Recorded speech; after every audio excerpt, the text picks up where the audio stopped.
Hoy leemos el Evangelio según San Lucas, capítulo 6, versículos del 36 al 38.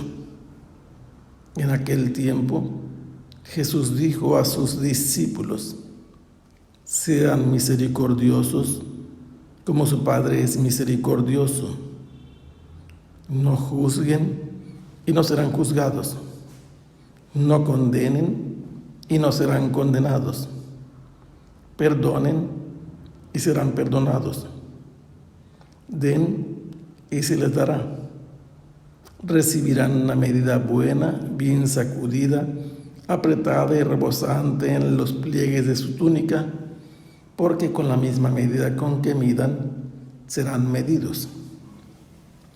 Estamos leyendo el Evangelio según San Lucas, y este pasaje que han escuchado comienza después de que Jesús ha vencido al diablo en las tentaciones en el desierto de Judea y vuelve al norte, a la región de Galilea, movido por el Espíritu Santo, y va enseñando en las sinagogas todos los sábados. Finalmente llega a Nazaret, donde proclama el Evangelio y anuncia que Él es el ungido de Dios y es rechazado. De allí se va a Cafarnaúm y en la sinagoga libera a un endemoniado. Al salir, sana a la suegra de Pedro y esa misma tarde cura a muchos enfermos y libera a muchos poseídos por espíritus impuros. Y luego se retira de Cafarnaúm a otros lugares. Cuando vuelve a Cafarnaúm, escoge a sus primeros 4 discípulos, Simón, Andrés, Santiago y Juan, después de una pesca milagrosa. Enseguida, Jesús va a curar a un hombre que está lleno de lepra, y en la casa en donde está, va a devolverle la salud a un hombre paralítico.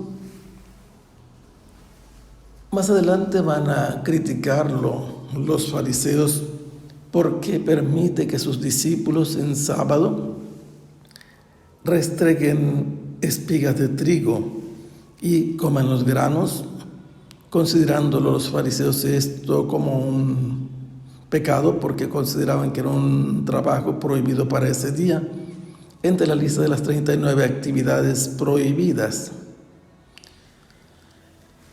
Y Jesús les explica también por qué ellos hacen eso.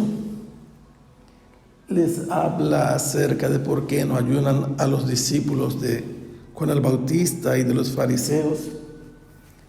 Más adelante, cura a un hombre que tiene una mano lisiada o seca, y enseguida hace la elección de los 12 discípulos.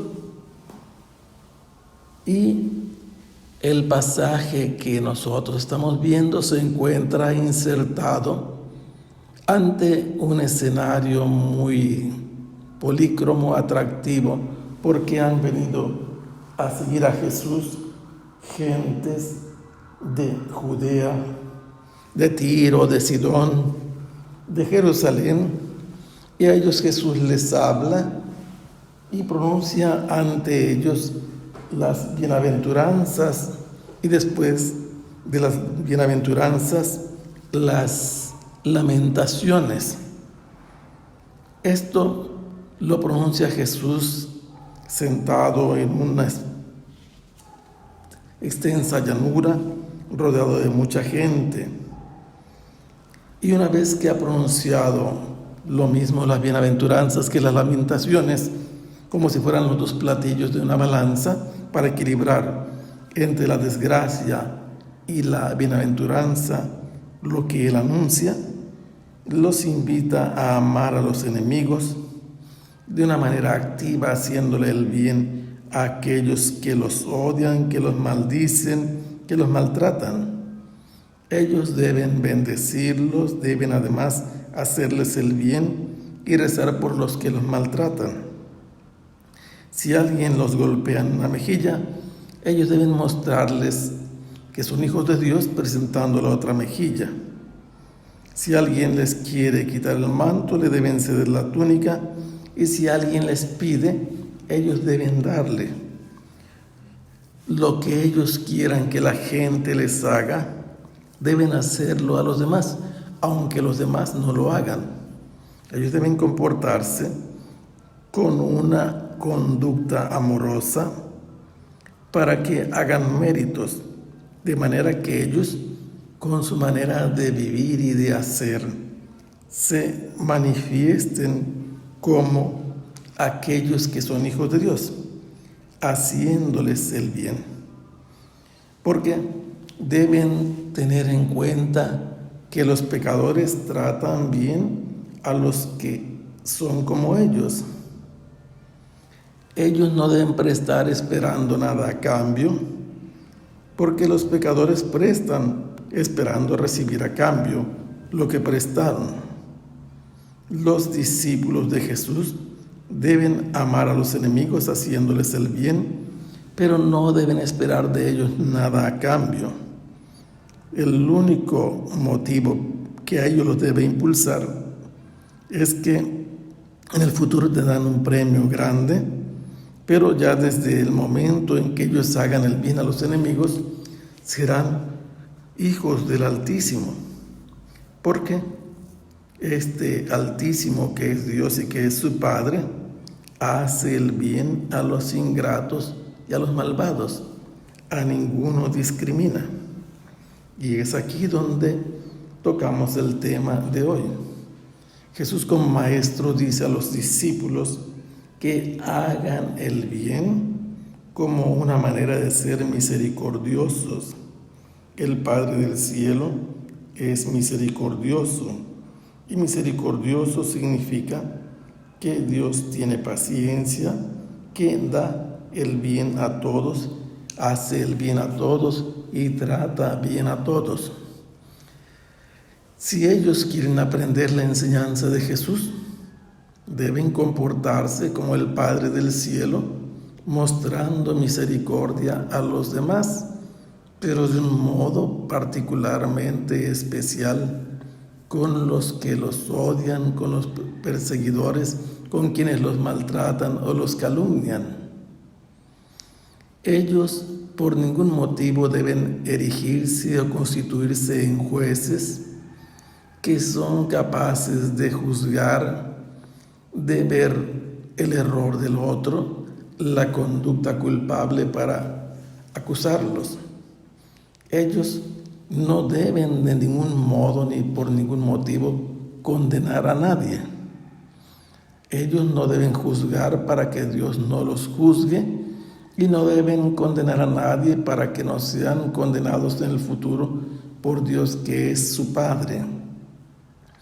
Deben los discípulos comportarse misericordiosamente, evitando juzgar a los demás y especialmente a los enemigos, absteniéndose de condenarlos aunque merecieran la condena. Y la manera de corresponder a estas gentes deben ser sus actividades que muestren que ellos los perdonan, confiando que al final de la historia de su propia vida, ellos, como discípulos y como hijos de Dios, también serán perdonados de sus propias faltas y pecados. Y por eso la expresión que sigue, den y se les dará, corresponde a darles el perdón, a darles la libertad de sus culpas, a darles el no ser condenados. Y entonces los discípulos reciben una enseñanza. Van a recibir en el futuro de parte de Dios una medida buena, apretada, bien sacudida y rebosante en los pliegues de su túnica. Si nosotros quisiéramos entender qué significa esto, valdría la pena ir a leer el libro de Ruth en el capítulo 3.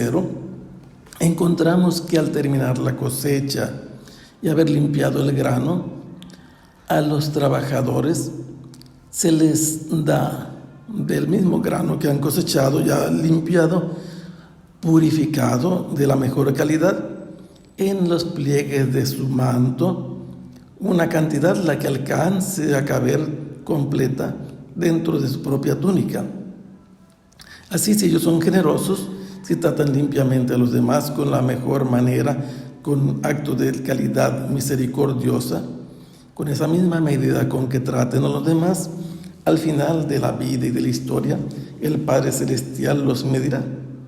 Serán recompensados porque miden misericordiosamente a los demás. Que el Señor los bendiga. Hasta pronto. Sea alabado el Santísimo Sacramento.